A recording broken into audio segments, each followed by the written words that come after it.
Action figure reboots. Sponsored by Pearson Art.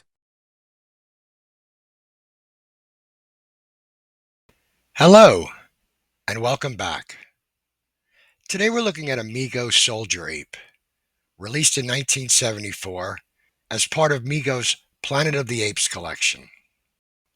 When the first film came out, I was only about 1 year old, but by the time I became aware, apes were firmly entrenched in the zeitgeist. The actors from these films showed up in full ape regalia in shows like Carol Burnett and The Tonight Show with Johnny Carson. 20th Century Fox, the studio that produced these films, wanted America to go ape, and America listened. In addition to Mego's offerings, there was an onslaught of merchandising that wouldn't be seen again until Star Wars was released a few years later. It was a full-blown ape mania, with model kits and jigsaw puzzles, walking dolls, Halloween costumes, belt buckles, activity books, power records. And if anyone needed proof that it was really cool to be a kid in the 70s, check out this rapid fire rifle with 8 mask. But alas, all good things have to come to an end. By the time the TV show started, I was kind of aped out. But as the years passed, I gained a new appreciation for these films, probably a lot more than I did as a kid. And watching these films, all these years later, made me want to revisit the Mego line of yesteryear. So with that being said, let's begin. I always thought this Soldier Ape was a good design, but if I'm being honest, I was never really that crazy about the head. I don't think it's a bad head sculpt, I just don't think it's a great Soldier Ape head sculpt. I do want to use his head, but not for this. The head I'd like to use is from this. This is Mego General Ursus. He was part of the television series line, and another head scratcher for Mego. If you look at this head, it's a really good sculpt, but the choice of color, I don't even know why they made it in black. The other Soldier Apes had a brown face, black hair, but for some reason they made this all in black, and the pink nose and mouth, it's not good. I have seen resin casts of this head, where the face was painted brown and the hair was painted black, and it came out really nice. The new Mego Ape Soldier figure has a head that's similar to this. Not quite the same, but similar. And I guess you could use this head easy enough, but I already had one of these, and I wanted to try something different. So I took this head, and I modified it just a little bit, and this is what I came up with. I really like this a lot better.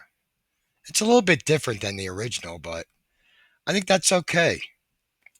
Getting rid of the pink nose and mouth was kind of a game changer for this sculpt, but painting the hair a different color really brought it out. I like this. This is a keeper. So now we have the head. Now we need a body. For that, I'm going to use the Type 1 standard Mego body. For the suit, I'm going to go with this vintage set. 50 years old and it still looks good. This design still holds up. Amazing. For the gloves, I'm going to go with these molded ones from CTVT. I'll leave a link in the description. And I added the pegs in the arms to accommodate them. For the boots, I wasn't really sure what I wanted to do. Originally, Mego Soldier Ape had these. These were just Action Jackson boots that they recycled. I don't think these are bad, I just think they're a little bit too short. And then I thought I'd use the boots that the Ursus figure had. These. But I really didn't want to go with them either. They're a little bit too big for the legs. Not to mention they're a little hard to find, and when you do, they're a little pricey. So I wasn't sure what I wanted to do. But then I thought about trying out these. These were made for the 1966 Batman line. I'm not really a fan of these. I think the feet are a little bit too big. But I think for this character, these will work just fine. Like the gloves, these boots are attached using pegs, so you can't really use it on a Type 1 body. The legs are constructed differently. I guess I could do the Type 1 Type 2 hybrid, but I don't really like these boots on those legs. I think they make the legs look too long. So I wanted to go in a different direction. Back in the 70s, there was a toy company called LJN, and they produced figures that were similar to Mego. They did licensed television properties like the Rookies, SWAT, and Emergency. You couldn't really use the chest or the pelvis, but the arms and legs were compatible with Mego figures. I actually used the arms on a figure a few episodes back, and I had the legs left over. These are about as close as you're going to get to an original Mego figure. I left one of the feet off to show how they were constructed. The feet and hands were separate pieces, and they were connected by these balls at the end of the wrists and the ankles, like this. So I drilled out the bottom holes in the boots so these could fit. So that takes care of the boots. For the bandolier, I'm just going to use this reproduction piece. I got this from Doc Mego's website, along with this ape rifle.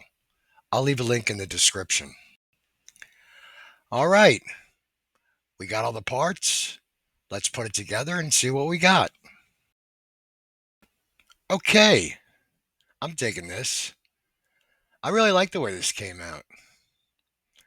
I think the gloves and boots look good on this figure. The gun works too.